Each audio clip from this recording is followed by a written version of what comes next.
আসসালামু আলাইকুম ভিউয়ার্স। করলা কেন হলুদ হয়ে যায়? পাউডারি মিলডিউ হলে করলা দ্রুত হলুদ হয়ে যায় এবং নষ্ট হয়ে যায়।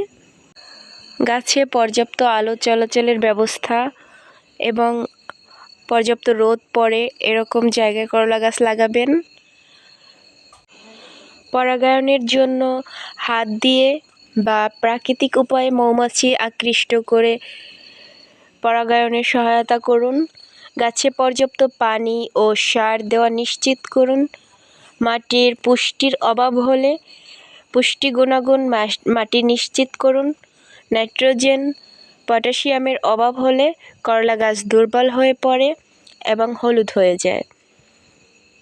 আক্রান্ত অংশ দ্রুত কেটে ফেলুন। পাতা কিংবা করলা আক্রান্ত হলে ছেঁটে ফেলুন। আক্রান্ত অংশ দ্রুত কেটে ফেলে দিতে হবে, কারণ একটা থেকে অন্য একটি গাছে ছড়িয়ে যেতে পারে, যার জন্য সতর্কতার সহ আপনি আক্রান্ত অংশ কেটে ফেলুন। দেখবেন কিছুটা কমে যাচ্ছে।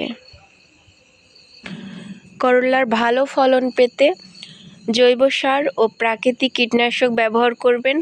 আপনারা আশা করি এটাতে বেশি ফলাফল পাবেন, ফলন ভালো হবে। প্রাকৃতিক যেটা কীটনাশক, যার কোনো ইফেক্ট নাই, এছাড়া জৈব সারের বিকল্প নাই। ধন্যবাদ সবাইকে। মনে রাখবেন, গাছের গোড়ায় অতিরিক্ত পানি দেওয়া যাবে না, গাছের গোড়া পচে যেতে পারে, যার জন্য গাছ হলুদ হয়ে যায়।